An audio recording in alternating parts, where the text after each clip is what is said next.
Hello and welcome to the latest episode of the Brothers in Red podcast, presented by me, James Double, aka LFC_J Dubs, the official tweeter of the Brothers in Red Twitter account. Did you see my tweets last night? Yeah, you were on a roll. Hosted by my brother as well. Ben Double, aka Dubs_LFC. Aside from football for 3 seconds, how have you been? Trying to detach yourself from the 11 men that kicked the ball around under a bold man's instruction.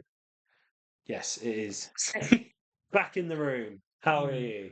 I'm alright, thanks you. That's brilliant. Yeah, I'm all right. My football's shit. So my Okay. life's shit. You're allowing 11 men kicking a bag of air to dictate your mood like the rest of us. Yes. Correct. Obviously not a good run of form since our last pod. We didn't do a PSV preview. No reason other than just the timings of the games coming thick and fast at the minute. We were so positive in our Nottingham Forest. Well, you were at least. I was a bit more reserved, but thought it would go a lot better than it did. A lot to dive in today. Going to shake it up a little because I don't want to dampen our spirits too much by going into the minute detail of both of those losses. So we're going to treat them as a bundle and just kind of discuss what's going on. Sound good? Yeah. Rest of the pod, we're obviously going to finish with a top five. Ben is running through a starting 11 as fast as I wanted to say was the Roadrunner. As fast as Liverpool go down 1-0 every game. Meet. Correct. We'll preview the upcoming game against West Ham. West Ham away at the weekend. But first, we will take a look at those recent performances. So obviously, Liverpool lost 3-0 to Nottingham Forest last Saturday at 3 o'clock. 3 o'clock kickoff. And lost to PSV last night at the time of recording. 4-1 at Anfield. 7 goals over 2 games at Anfield and only scoring 1 ourselves. A very, very bad picture. Yeah. I'm lost for words in some sense because those games could have gone, well, especially PSV. Obviously, it's fresher in my mind, but that game could have gone either way, as in, I know 4-1 doesn't state it, but if Van Dijk doesn't handball it, if we get the penalty we should have got, can we go back to that? How isn't that a penalty? I love how you say, can we go back to that? You've not actually moved on from that. No, I haven't, but in my head from last night, I was furious. How is it not a penalty? I don't understand at all. He tries to get the ball by sticking his leg out to make a challenge, and he takes him out. How is it not? So I can't explain why it's not, because I 1000% I'm agree. so baffled. It was a penalty.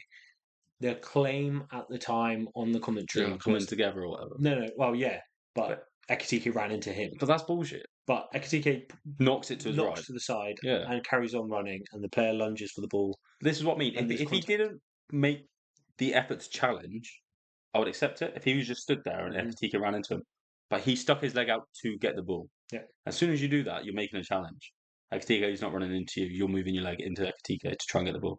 The thing that really winds me up is we have seen minute detail of is it on the line, off the line, overturned by VAR for penalties given against us, and then something as so obvious as we're attacking, we get clattered off the ball as we're making a pass, and then it don't get given. But anyway, going back to my original point, Van Dijk doesn't do that stupid handball that I don't even know what was going through his head at that point anyway. But if he doesn't do that and we get that goal, it's a different game straight away. Even if that still happens and Liverpool put away their chances that we should have, it's a different game straight away. How many chances do we have? Again, Gakpo with a 4-yard header as well. Like, these chances we are creating, we just need to put them away. It's annoying that they're not landing at Isaac or Ekitike, though, these clear-cut chances. Because if they were, they'd be in there. From my point of view, Ekitike and Isaac always have to somehow create a shot when they shouldn't. Do you know what I mean? Like, it's always hard angles that they try and get their shot off and stuff, and they're still good efforts. Instead of Gakpo or someone ended up having it with a clear opportunity and missing. But yeah, I think if we took our chances, it could have been a different game. And I think because we didn't, we then go more on the attacking side. So then we're even more open at the back. So then we concede more. Yeah, completely agree with everything you're saying there. I think both games share very, very similar characteristics even if they went slightly different ways. I didn't watch the Forest game, No. but from everything I've seen afterwards and everything I've heard, we started really strong. It was a good half an hour, a solid half an hour where we looked really threatening. We concede, the whole team capitulates, and we concede 2 more times, and we don't seem to be able to get back into it. This game, as you say, Virgil van Dijk, the most ridiculous thing I've ever seen, and no excuses there. No. There's no excuse. Even if he does get shoved in the back, he doesn't need to put his arm He up. gets shoved in the back. But I was saying this to someone today, and I think I tweeted it. You play what's in front of you. You play the ball coming into the box. Even if you're getting fouled, you try and deal with the danger first, No, it's a foul, it's a foul. and then complain. And it's a foul if it goes in, or something like that happens.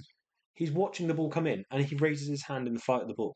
That's just complete head loss, and I don't understand. There's no excuse. There's no reason for it. It's not good enough. Yeah, we don't say I think that's accountability. That is not okay. Yeah, no, we don't say that much, well, ever about Van Dijk, but that really wasn't. I would think, and there's a lot to go into, which we'll get onto some of those details in a minute. But after that goal, conversely from what I've heard about the Forest game, we did switch up. We did kick into gear. We played so well for the next 50 minutes. We got a goal, obviously. Should have had a penalty. Yeah. Virgil hit the bar. A couple of great saves from their keeper. Gakpo puts it over from 4 yards again. Should be scoring. A couple of opportunities at the edge of the box. I'm thinking wastefulness. Like Salah was wasteful a few times. Gakpo was wasteful so many times. A solid 55 minutes of constant pressure, and that goes into the second half as well, where we are so threatening. We concede a goal, concede another, all mistakes. Not good enough, but all can be avoided if things go our way. And it just feels that's the way the season's going at the minute. We're not taking our chances. No. It applies more pressure, makes us panic a bit, and we've not got a cool head to then do the fundamentals defending wise. And you've got someone like Konate who's having the worst he's been at Liverpool so far. One of the worst seasons I've ever seen. Like this form of Konate, you'd rather play Lovren. Like you'd rather play Lovren in this team over Konate, and that's saying stuff because he was rash at times. He was solid, but like Konate should be a lot better than what he is, and I think other opposition know that as well. Within that 45-minute spell, 50-minute spell, whatever, Konate was solid. Yeah. Really good at playing the ball, really good at intercepting. Some crucial interceptions he's made to make sure it's not worse. Yeah, I understand. But he's definitely still had a role. But 2 of the goals just go through him, and he's completely just head loss almost. His head's not there, and whether that's everyone keeps saying about it's in Madrid, I don't even buy it. I don't know if it is that. No. It might be, but I've not actually seen anything where I'm like, yeah, it's 1,000% that. I just know he's not in Anfield. We don't know how exactly if he was close to Jota. Yeah. We don't know. He probably was. And he probably was. Yeah. Like, this is the thing. Like, it's not an excuse. No. But it's an explanation for a behaviour. The sharpness, the mental, having the mental capacity to play at this level is hard enough. Having the mental capacity to play at this level, turning up to places where your best friend who is no longer there and still sustaining your performance. We've said it so many times, but it needs to be repeated every time. I'm not going to hold them against that. Don't get me wrong. We're still here to play football. We're still here to deal with it. And if this happens, and it's fine. There's a reason why the mental edge isn't there, but the mental edge is still the explanation for why we're not getting the results. Yeah, so this is, I can't remember who I spoke to. But the way I explain it is majority of other professions in life, if you lose, say, a really close friend at work and you work with them or whatever, and you have to see where they sat, where they were every day, after a couple of weeks of grieving, you will go back into work. And you will still be grieving because you will still be there, but you don't have the pressure that a footballer does. You don't have to be on the top of your game. People won't, say you're stacking shelves in Asda or Tesco's. There's nothing against that, by the way. I'm just saying as an example. Yeah. And you're reminded constantly, you don't have to be at the top of your game to be able to do that job, whereas a professional footballer has to be, and is expected to be, as good as they can. Like, the peak performance of their career occupation while still breathing and having to deal with that emotional side. Whereas most other roles and jobs in the world, you will get away with not being at your absolute best because you just have to get by in your role. Well, we've both worked in shops before. Yeah. I've been a picker. You literally worked in Tesco doing that exact thing you're Yeah, referring that's what I'm to. saying. And you are not under a microscope No. by millions of No. people or the best shelf stackers or .com pickers Yeah, literally. in the world, staring at every move you make and every mistake you make, and then parading around your mistakes in front of everyone. On top of all of that emotion, Yeah. and being reminded about it all the time, I would never hold it against them. Just like I say, it can be explained as to why there may be It could be a reason, yeah. Yeah, it could be a reason. Which Again, kind of it's not an excuse. I will not say it's an excuse, but I'm saying we're trying to explain that it could be an explanation and a reason why. Yep. Not they aren't using it as excuses, else they would have come out and said it by now. They're not using it as an excuse. They want accountability. Yep. They know that this shit is not good enough. They know they're not good enough right now, and I don't think they will ever mention it until the end of the season. Yeah. I think that's when some of them will come out in interviews and be like, "Look, that season was rough. None of us have been able to process it properly." I don't think they can come out and say it because people will just, as they do on social media anyway, people will just say you're making excuses. You're not taking accountability. So they're trying to do the accountability thing. Yeah. You wonder how long that delays the actual grieving process. Yeah. The big question, and you might as well talk about it, and I've got to talk about it in depth, and we'll go through understandings, but I'll let you speak about your opinion first. Rather than just these two games, but inclusive because of they are here, is this situation Slot's fault? How much of it has been? What's your analysis? I think part blame is on Slot, as it always will be, but the people that are so heavily Slot out, like especially after last night, like during the game and stuff, people saying it straight away. How are you not like? It really infuriates me how they don't see that Slot has set that team up. Yes, defensively hasn't been the best, but going forward, he has set them up in those patterns and everything they do to create the chances, and the players are not fucking putting it away. And it infuriates me because I'm like, yes, he won us the league in his first try. He managed to do that. Like, what, the second time we've seen it in my lifetime. And all of a sudden we're jumping on the bandwagon. Oh, let's get him out, even when it's the players that aren't living up to what they aren't performing. And I understand the defensive point of view, but our first goal conceded last night was because of Van Dijk's mistake of that stupid handball. Which, if that didn't happen, would we have conceded? Well, we don't know. As in, so. I think it's a really hard one. This slot out, slot in, because personally, I'd give him at least till Jan. Depend on the next few games. The only reason I would be slot out is if he has lost that dressing room. That is the reason I would be slot out. If he's still got the dressing room, the players are still believing in him, and it's just this lull. I think he would. These players have the quality to turn it around. Slot just needs to. I think he's now too worried and too much under pressure. I think he needs to be brave. Like last year during the season, so many times on the pod, we mentioned how at half time he would tweak the team and tweak the tactics to go against what they set up against. And I don't see that happening this year. I see us going out with the same plan. 20, 30 minutes go by, then we just chuck on 4 attackers. Mm-hmm. And that is always the tactics are this year. Whereas last year he was telling people to do different runs, play different positions. Like he was tweaking things and you could tell things had changed. And I don't see that as much this year. Yeah. So I completely agree again. Not entirely his fault. No. And I think so many of and I'm going to use the phrase letting him down. And again, with the massive asterisk over the season, I don't mean that in an emotional sense. No. I mean that in a tactical playing football, letting him down. There's so many errors. We've already discussed Konate's form this season. It's a weak link in that back line. Virgil, for 3 games now, I don't think he's been Virgil. And I think it's in reaction to the spiralling of the situation. Yeah. Before, he was our best player still. Mm-hmm. Like for the first 7 games of the season when we were getting through. Other than Shover, yeah, obviously. For the first period of the season, he was. We kept. I remember our reviews. We were like, he's still. It's normal for him how easy this is, and he's starting to spiral, and he's starting to make mistakes, and he's starting to struggle and get yellow cards and be rash and not the Virgil we know. And I'm just like, that's potentially struggling with the whole situation, being the captain, being the one everyone looks at, and then in the first 5 minutes when you make such a howler, you then will deep it. You'll deep it for the rest of the game. Well, and that rash challenge as well for the yellow. Yeah, exactly. And then you get that yellow. Yeah. Also, I don't think it helps slot either the injuries that we have had. Mhm. Like right now, that right back position, we're playing him. I don't know why he's not playing Ramsey anyway, because when Ramsey played, he was class for us, unless he's got a niggle as well. Mhm.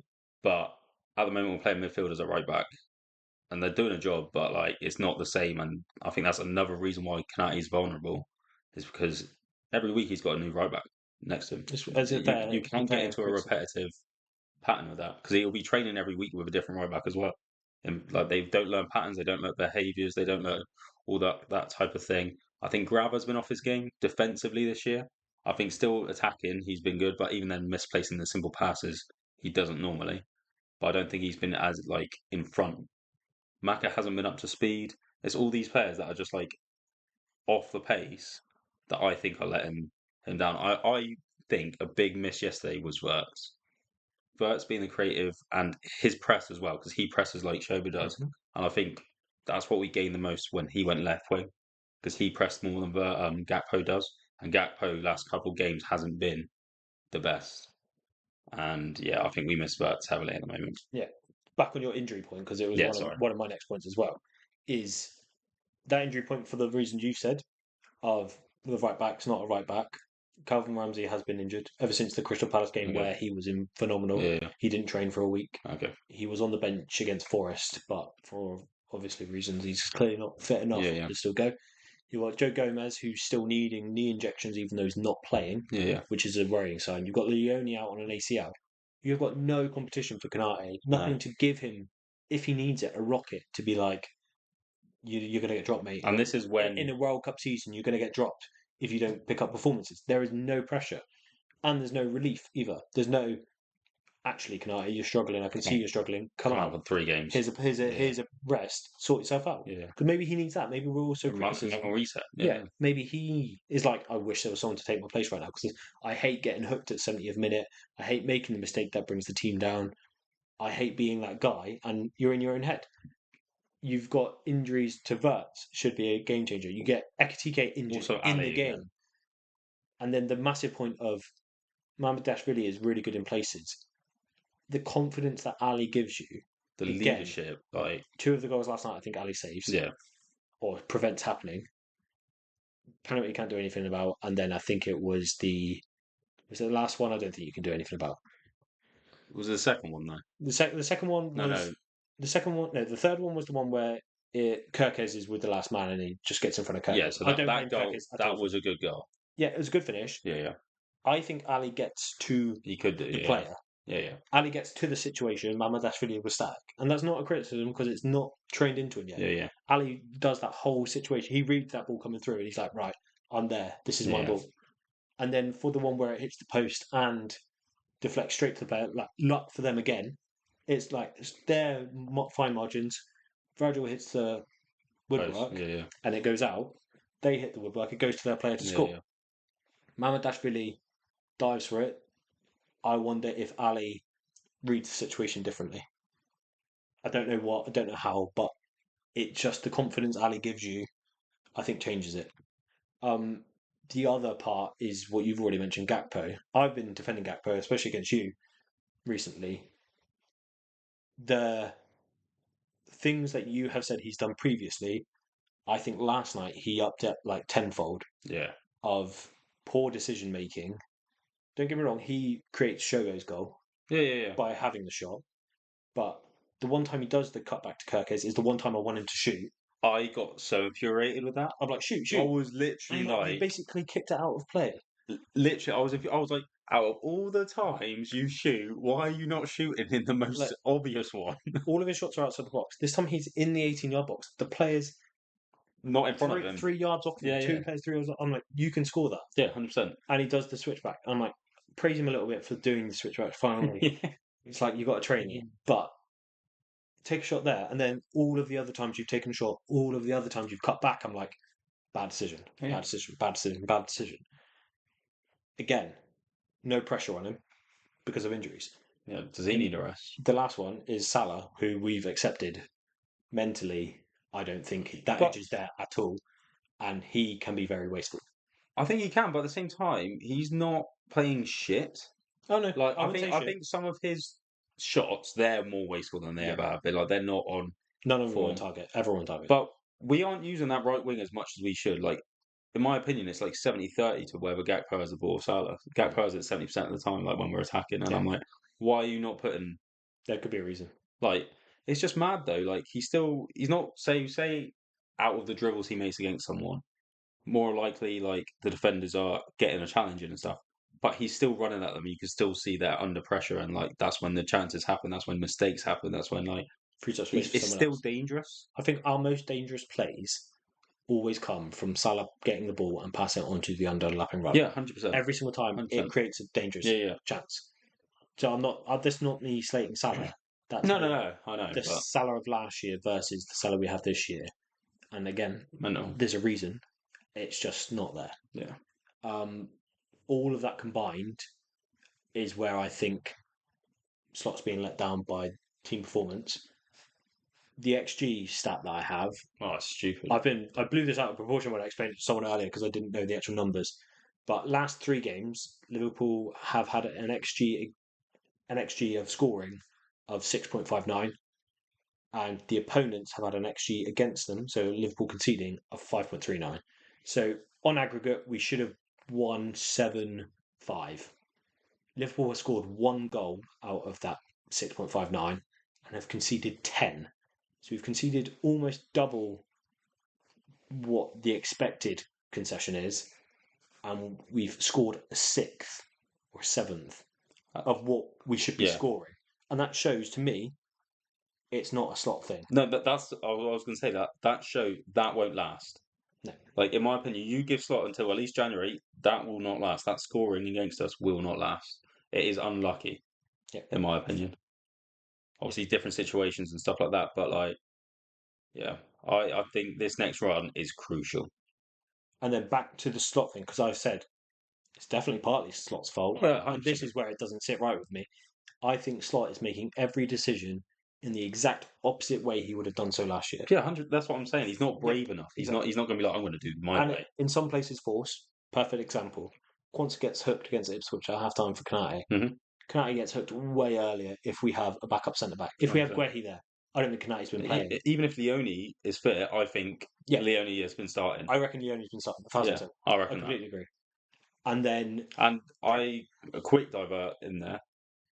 The amount of compliments Richard Hughes and Michael Edwards have had for that summer window, which has been amazing, they need to be criticised for not going and spending 45 mil on Guehi in the first week of the window. Yeah. There is no need to do that and leave it to the deadline day, and now we're short a defender and it's showing. Yeah, absolutely. Like, I mean, just quick criticism. What people have said. Yeah, 100%. Completely agree.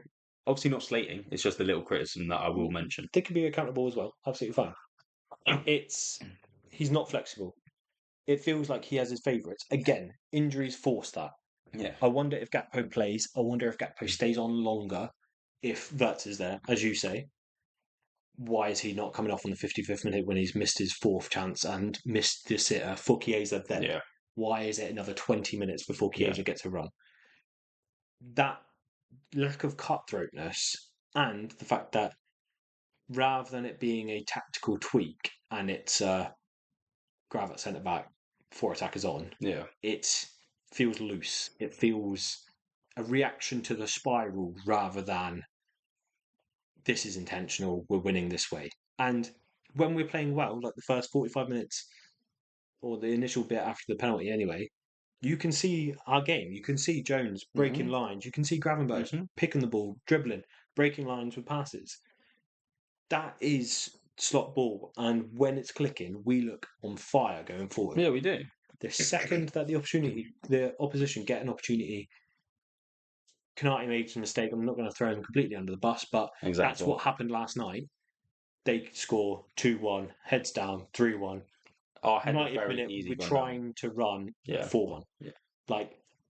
And people were like, it's the amount of goals. I'm like, you cannot ignore everything that happens before the goals start going in and the effect that will be having mentally. They need a win. They probably need 3 on the bounce to really Yeah, we're cool. Yeah. Like, we're fine, we're back. Until that happens, I can't see this changing. We'll start from yesterday alone in a positive way. Kirkes. Yeah, I thought he had a really good game. I thought he was incredible. Yeah. Couple of Still making moments, mistakes, but couple he's of still moments. 21, isn't he? Like, Exactly, a couple of moments, but I thought he looked the part yesterday. yeah. Apparently, Going forward, did you amazing. see the rumour? No? So he was given freedom yesterday. Apparently, the journos, like in the nose, have said that Kirkes's meeting and briefing this week was to play like you did at Bournemouth last year and have the freedom to do what you want, basically. Which I like. You can see. Because you saw it. Yeah. I hate, because that says to me... That Slot's been telling him not to. Not even that. That says to me that Slot's turned around and says, I don't know what's wrong. Play how you want. Yeah. I don't have a system. Play how you want. Yeah. Which I don't think is true. No. But that's probably more worrying than actually the positive we saw from Kirkes. But is it more like to counteract Gakpo not using him? Potentially. Like, do what you need to do. Do what you need to do. Get in the positions you need to. And if he's being told to attack, but he's not getting the ball, then it's like, okay, be a bit more yourself. Yeah. Absolutely fine. I thought he was way better. Saw some slating of him. I'm not having any of it. I thought he was really good. Couple of mistakes, young, whatever. Yeah. He looked solid. Out of all the players And on the pitch, you can pick him out to be like, you played bad. No in it. Passionate as well. Really good. Ekatike for the time where I would say another fucking injury. Yeah, but before that, when we were on form, he looked incredible. Yeah. Picking up the ball, getting the ball, driving forward, all of it. Amazing. Sad to see him injured again. Not him again, but another injury. Maka, I thought, was better yesterday from passion point of view, from actually getting in the game and sprinting and being involved. My issue at the moment with Maka is just tracking back, as in he will always try. He's just not fast enough and sharp enough to track back when we are on the defensive, when we're under the cosh kind of thing. Yeah. Like, he's still class. I think he played all right until we went behind, basically. That's when I think when we had the ball, we had the confidence, we were going forward. That's when he played well. Mm-hmm. Like when we were trying to get that goal to go ahead and all that kind of stuff. As soon as we started going behind, that's when I noticed. Like, that's when you'd bring Jones on. Like, he's playing right back. Yeah. That's when you'd bring Jones on into that role to have the energy in there with him, kind of thing. With Grav. Which I'll bring both of them in now, Grav and Jones.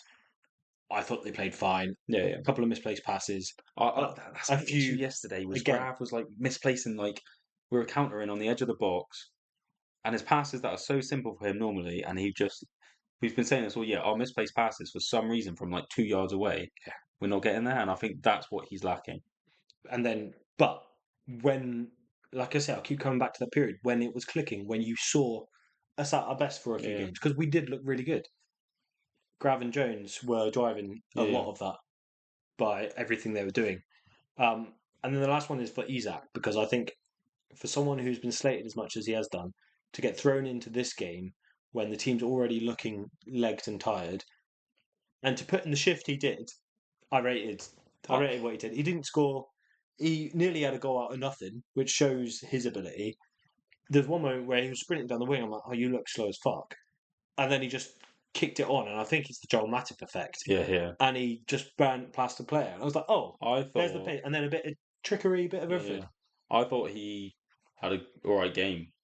He made a couple shots that were from nowhere, basically, and I was like, if you're just in a position to put your foot through it, like, if you were fed, feed him. If he was fed, like we fed Nunes last year, we'd be top of the league. Yeah. Like, it's absolutely mental. But yeah, I thought he had an alright game. And I think it's just, harsh. I will give a bit of advice to everyone, all 1,000 of our listeners. Do not let social media influence you and your opinion. You make your own opinion on games, because especially rival fans, when they're trying to slate our players like Wirtz, Isaac, and all this kind of stuff, like, do not listen to them. Use your own eyes to judge what you think. I wouldn't even say ears, because you hear a commentator. Especially Wirtz with the stats as well, because Wirtz I thought he's played really well this year. And he just needs a couple goals and assists to add to that. And like lesser assists because he's involved and we're just not scoring. Yeah, this is the issue. He should have about 10 assists. Yeah, exactly. But we're just not scoring. Less the assists. The whole goal scoring thing, completely fine to want more goals, and I'll take it. Last year, Szoboszlai was slated the whole entire year for not doing enough other than running. This year, he's our best player. I'll end with him. by far our best player. If Slot's being let down, Shobo's being let down more than anyone else. 100%. Like the graft he puts in every single game, the effort, the ability, the I just actual hope he signs that contract. Actual quality of how he's playing is out of this world. Goes into any team without flinching.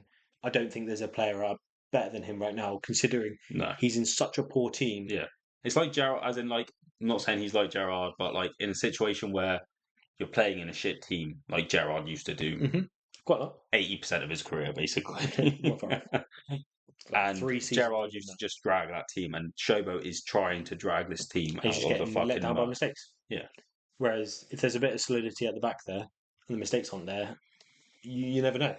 And his pressing and his just drive, he's literally, the amount of times he sprinted past, this isn't completely put one blast, but he sprints past XTK and Gakpo, and there'll be some instruction of he's the midfielder, he's got to do the running.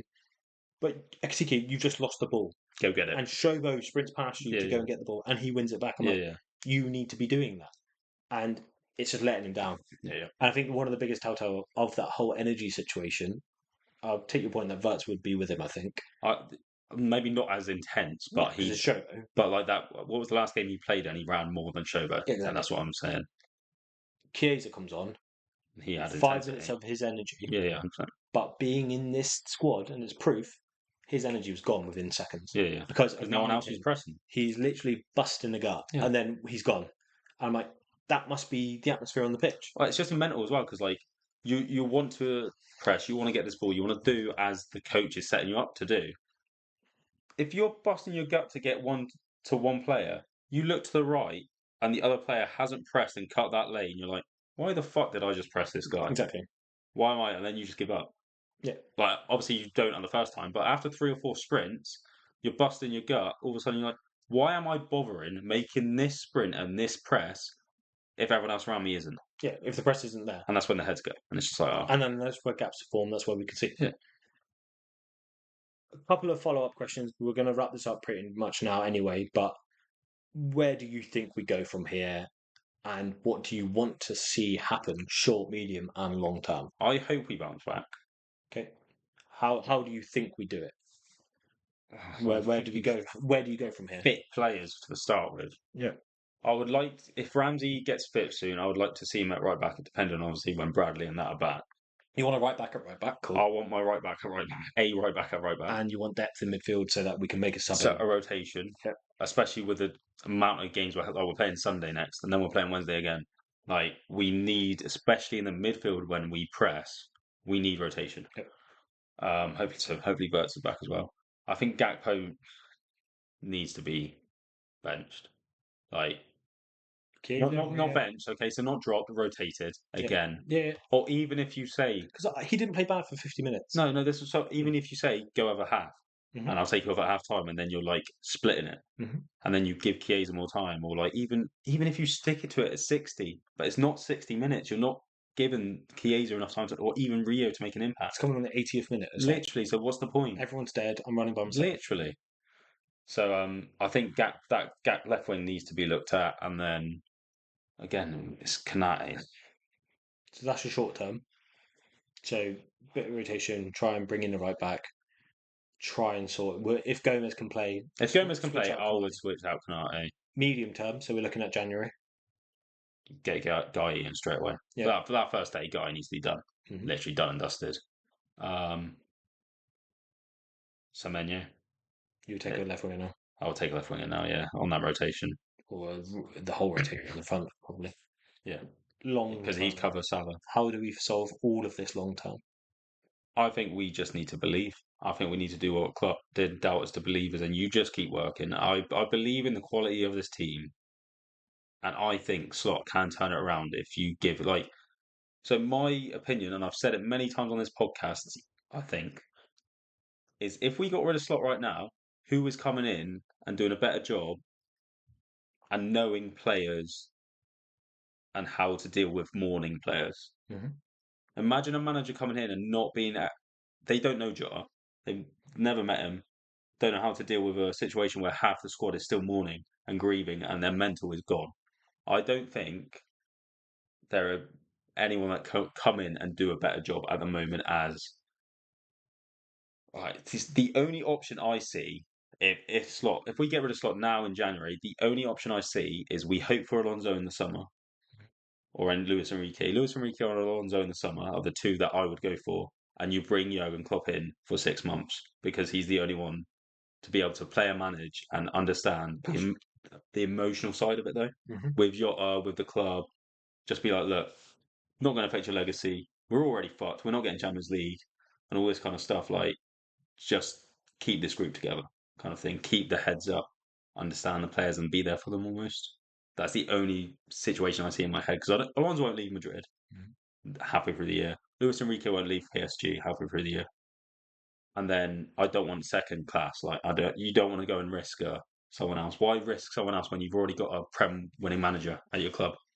Yeah, because you're going to have to start the rebuild again. So yeah, you've almost already gone on to my big question. I'll go back to where do I think we go from here, and short, medium, long term. Slot needs to put a bit of trust and faith in youngsters. Yeah. To force rotation, to force situations. Going against West Ham, I see no issue with playing Rio for 100%. 45, 60 minutes. And if it's Wan-Bissaka, play Rio. Just play. Just try. Yeah. Something different. What's the difference? A bit of rotation, a bit of energy, a bit of not impacted by the current culture. Even to as far as centre back, I don't know our centre back. I know Nallo red carded, probably not got the oomph, but looking at the youngsters like Klopp used to, putting faith in them. Calvin Ramsey, I completely agree with. Play a right back, if he's fit, play him. And then just for the rotation, simply for rotation, if we can have a centre back do a job, Endo, I would genuinely take Endo at the minute to be a dogged defending centre back. And people don't rate him ball playing. People don't rate him, say he's not good enough. I have never seen anything but effort. And then if it's a case of which I think 90% of problems is just clear your fucking lines, he will clear the lines and he'll take the player out at the same time. I wouldn't mind seeing that rotation just to have someone else in there to offer rotation and rest and ability. I'm bringing Gomez in the second that he isn't going to get injured. 1,000%. So like what? Like so, if you're actually thinking like, going to mix something up, why don't we try 3 at the back? Why don't you try? I couldn't tell you. I've been thinking of it for so long. But like in that 3 at the back, Konate's playing shit. Play Grav right centre back. Play Van Dijk centre, and then play Robbo left centre back. Like those sort of things. Like you just mix something. You've got nothing to lose at this point. If you're halfway through a game, yeah. Like I don't know if I would start with Grav as a right centre back because you lose Grav in your mid. No, but then that's when if say Verts is fit, that means you get Verts, Shobo, and Naka in the middle. Yeah. I think I would probably. I don't know how I play it. I would still want Gomez or Endo rather than Grav. Oh yeah, 100%. But yeah, point taken. Medium term for me, Guehi's the most obvious one. I fear that needs to be through the door. Or Bastoni. If you're going to spend money, go and get Bastoni as well. Medium term, I would agree of just having another rotational front attacker. Just we've got so many injuries and we've not got the energy and all of these things. I was a bit against Semenyo because I want us to go and. Yeah, I've not said Semenyo. I just said attacker, but yeah. It's the obvious one. No. I'm saying it because I said go get Semenyo. I don't know if I mentioned this on the pod as well before that. Like, I was against it because we should be finding these players and getting these players before this price tag goes onto them, like we used to. Yeah. Like with Robbo, Wijnaldum, Mane. Like before it gets to the 65 mil, and now it's a star. Or almost he's a star in that Bournemouth team, isn't he? So everyone's trying to get him. Like, I don't like 65 million seems a lot for him. Yeah. Like he's proven in the Prem, but at the same time he's not proven in a big club, and that can change a player's kind of yeah. So which is literally the same move. An attacker from a secure Bournemouth to the big question then. Oh, my long term is very similar in terms of if Slot can stop the bleed essentially. Yeah. We get to the end of the season, we're at least fighting for top 4. If we don't make it, we don't make it. Fighting for top 4, we've tried to go far in the Champions League. If we come up against better opposition and lose, fine. If we don't get knocked out, pointlessly. Yeah. That's what I'm trying to say. By a shit game. Yeah, exactly. If we play shit, that's going to be the difference. If we get to the end of the season and all of those things have come true, I'm still not slot out. No, I don't think. I'm still slotting. Yeah. This is the big question. I think I was more from like a. Yeah. Well, I'm about to literally ask you: should Arne Slot lose his job right now? If no, when does it? When do the chips fall in place where it should be considered? I think it depends on many variables. Mhm. I think what the run of games we have, the next 4 games are crucial. They're so favourable. I think if we lose even the next 3, I think he's gone. Mhm. Not from my point of view, but I think they will get rid of him. But then who do we get? Like, this is the issue. And the only one out there is Klopp. This is the thing of we all say a lot of these fans that are young haven't lived through the Hodgson era, don't understand the pain of being in a second-rate team, essentially. Yeah. That still doesn't apply to this team, by the way. Slot's form right now is worse than Hodgson. No, I still that's still bullshit. But you go compare the players, and you compare the play. You compare the quality of players. You compare everything. Like you compare the playing style. You compare the intent. You compare the actual tactics. While people keep slating them, generate more chances that our XG players than aren't the opposition every single game, and concede less XG. We're just conceding the actual goal from it. So you're saying 3 games probably gone, but not your choice. Yeah. And it kind of comes back to something that I'm feeling at the minute. I've got another tweet here. I would probably give him until. See, it just depends on how bad we perform. Mm-hmm. As you said, if he steadies the ship and we're battling top 4 and we get like 5th, 6th, then I'd keep him another year in next summer. But if we're ending bottom half table, he's gone. Yeah. It's 10 and below, he's gone. Yeah. In my opinion. Unless we win the Champions League. Even 8 and below. Unless we win the Champions League. Yeah.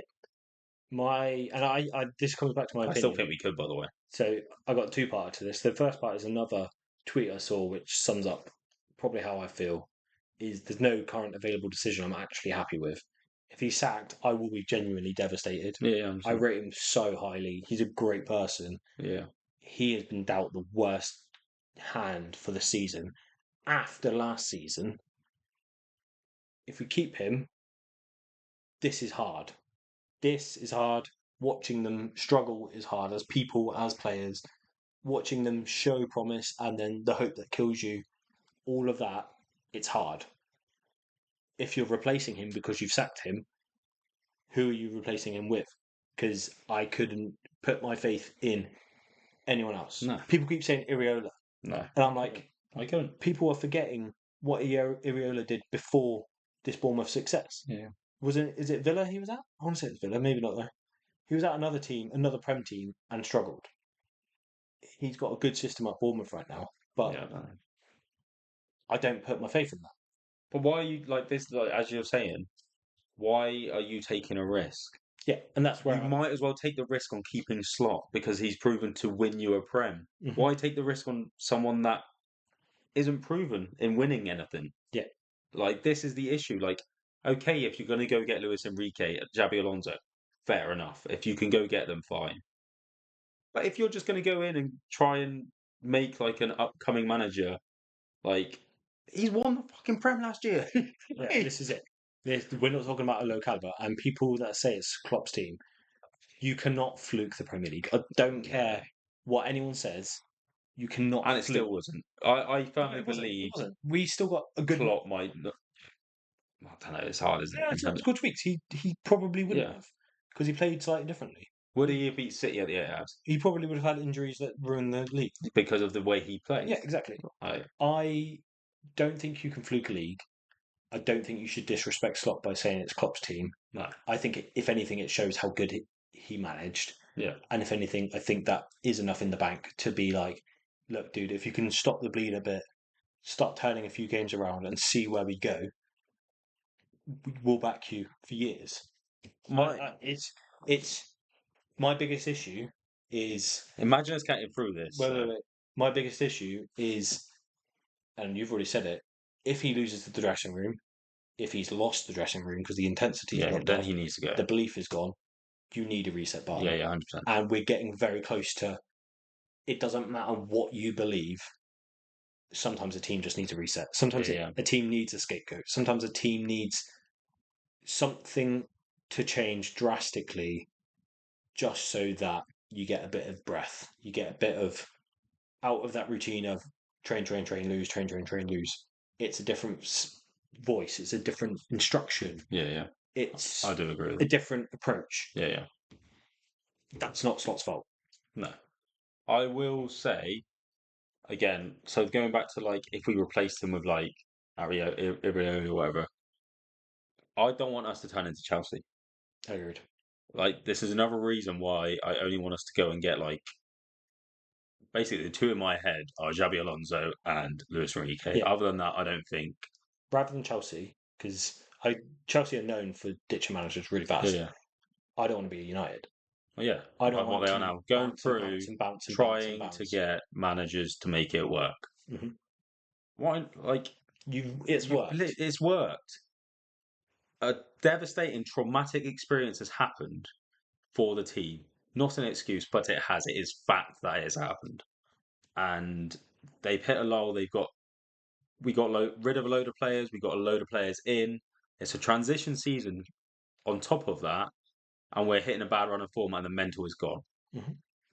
But he's won. His tactics have proven to win the Prem against Arsenal, who are a defensive team and grinding out results at the moment. And I think he can. I hope he can turn it around and just prove everyone wrong and win the Champions League group phase last year. Yeah, lose to the Champions League winners on penalties, and they're a team that will put 6 past you if you're Spurs last night. Yeah, like that is the team. It's proof of him, and like there's a core there which was Klopp's, and there was probably a core lingering passion from Klopp's way of running, the intensity, that sort of stuff. If that is a side effect, and that's the bit that's gone, and we lose it, and Slot kind of needed that, but he doesn't have the ability to show that intensity, fine, then maybe, and this is another one, maybe he's not the right person for the job if he can't get that emotional side about it. Because you need Anfield on your side. Yeah. If Anfield's not emotional in the game, if they're dejected because of it, again, you lose your home fortress, you lose games, you lose the majority of your points in the season. There's still a world where Slot isn't right for Liverpool. I just don't think you sack him yet. No. If, like the next few games is like 3 or 4 games, 3 or 4 games, if you can't string results together, I don't think anyone has a choice. Like, the first one is Sunday. If we can beat West Ham right now, it's going to be close already. Yeah. If we don't beat West Ham, Sunderland, you can't expect a win because they drew with Arsenal. They're doing really well. We'll move on to West Ham now, but yeah, agreed. If he loses against West Ham, that's already a massive of it kind of forcing the hand. Even if that's one hammer into the nail in the coffin, that is. Even if Michael Edwards don't want to do it because he's seeing the stats, he's seeing the promising stuff. He's seeing the XG. He's seeing everything working, and he's seeing the mistakes. But he's like, at some point, mate, I've got to bite the bullet because I can't be seen to blindly just let you carry on managing loss after loss after loss after loss. Worst run of form in 71 years. Ridiculous. West Ham away. It's annoying. I always get the vibe of West Ham away as a tricky win. A tricky loss, sorry. A tricky game. I feel like we lose a lot. Yeah. And I feel like we struggle a lot. We've won 4, drawn 1, and lost 1 out of the last 6 games at West Ham. Right, so this might be an actually unpopular opinion. Is it better that we're away now? Potentially. With how on edge Anfield is? Potentially. It depends on what Anfield turns up every day. Yeah. But because of the pressure, because of the atmosphere, it could be okay for us to bounce back there. It could be. They're just above relegation zone. They've had 3 great results recently. Yeah, did they change their manager? I swear we are always coming up against teams that change their manager. I don't think they have recently. I think they did. Before those 3 wins. Was it? I don't know. Oh, yeah, they brought in Nuno. Yeah. Oh, okay, yeah. Why are we come up against all the teams that... Nuno, who is notable for knowing how to beat Slot. Yeah, so they're starting to turn it around. Along with the manager, I wrote it anyway, but along with the manager, they know how to play against our weaknesses. Yeah. Their main threat's always been Bowen. Yeah, 100%. He will score. I'm going to say it now. He's going to score. Paqueta's out, I think. I don't think Paqueta's fit, so that's good. I think Fulkirk will be their target man to ping the ball over the top, bring it down, play it onto Bowen. Bowen scores. Yeah, but I'm not worried about target men like that. Only from the point of view of cut the press, kick it long, him do something to give it to the pacey person. Yeah, but if they kick it, like normally we win it in the air. It's when it's on the floor that's when Kanai and Verge fuck up. Well, Kanai have had to. Yeah, when it's on the floor when it gets there, but we struggle when they go over the press. Yeah. How do you want us to line up? Dependent on right back, doesn't it? And who's their left wing at the moment? Let's assume Ramsey's fit. Ramsey starts then. Ali and goal if he's not If ill. he's fit, yeah. Well, oh yeah, it was just illness, wasn't it? How unlucky as well. If Gomez can play football. If Gomez is fit to play football, play Gomez. If not, it's going to have to be Kanai. Verge, obviously. Robbo Kirkes.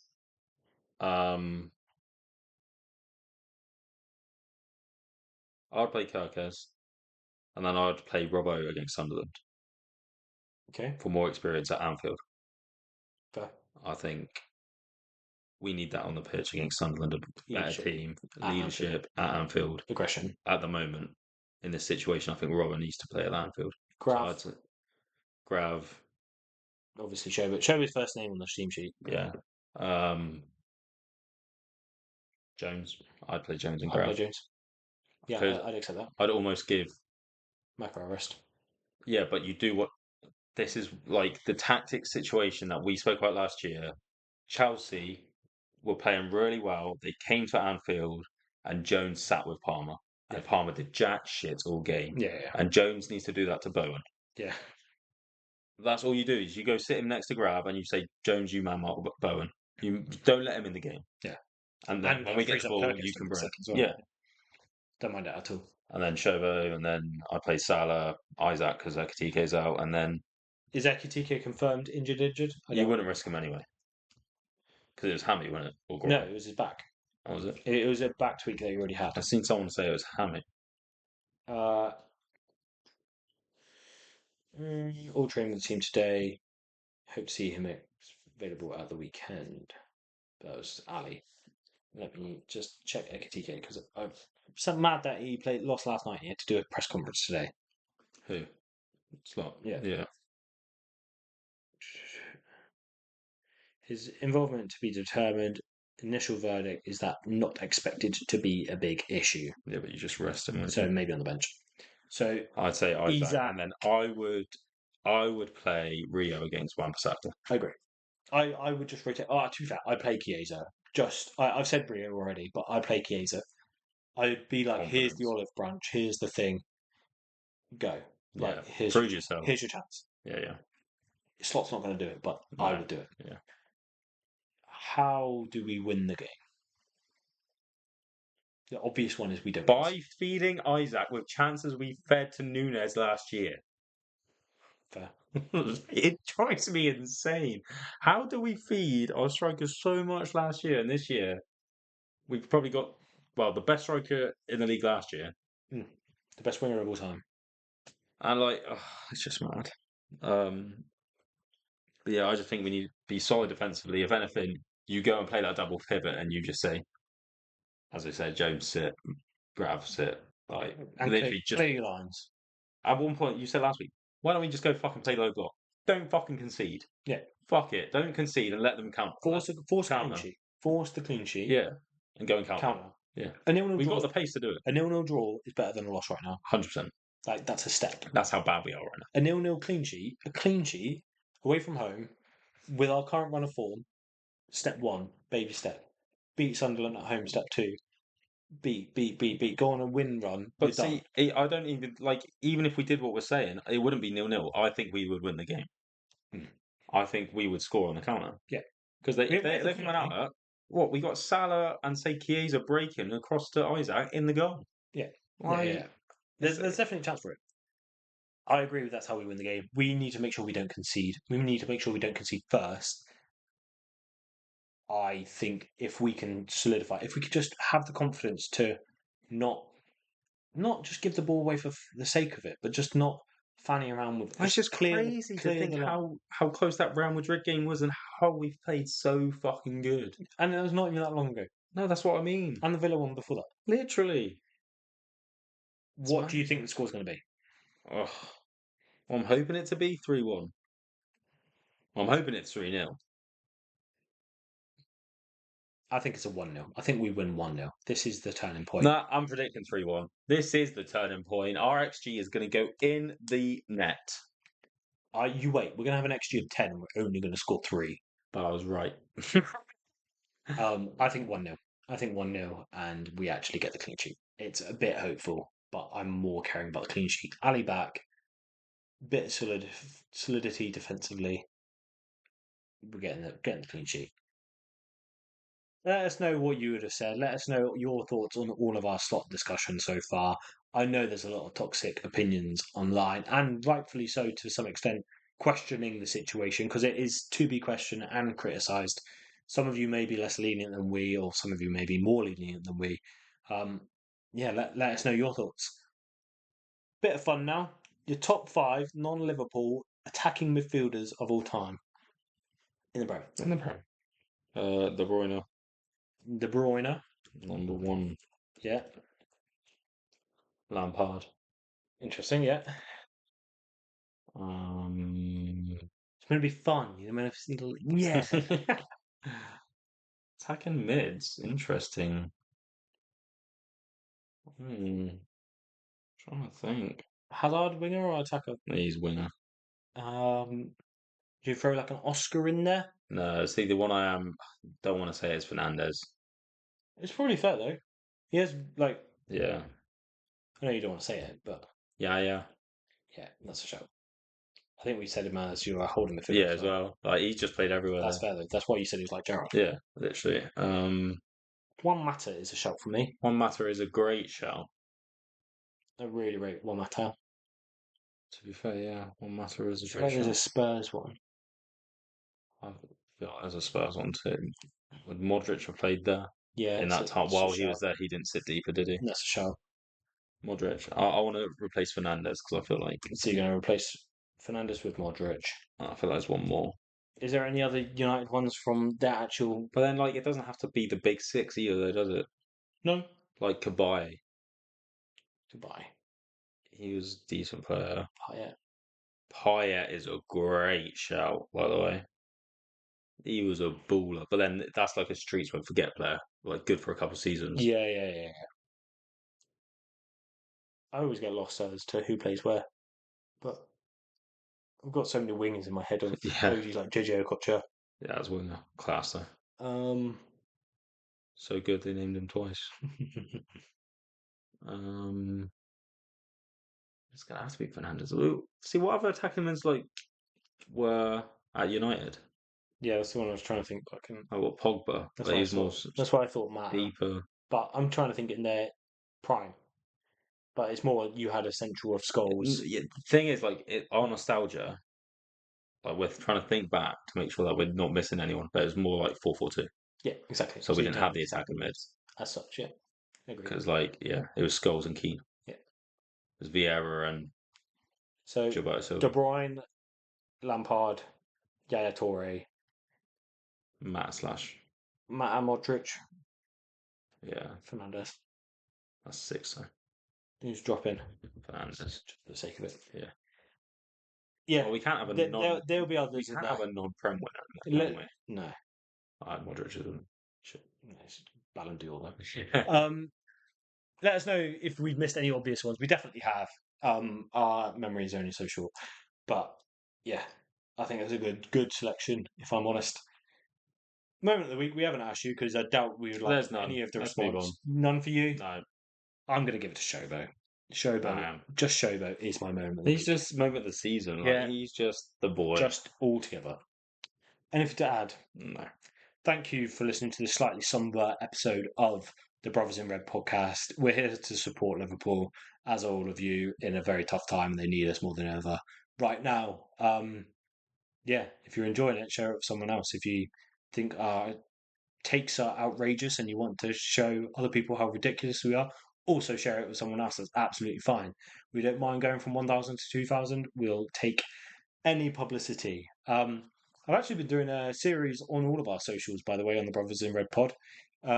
Daily uploads of a 6 trophies challenge. It's not going well, and I hate Ben Yedder. You can take that as your headline. I've been James. I've been Ben. You've been listening to the Brothers in Red podcast. You'll never walk alone. See you, Drilling. See you, Joe.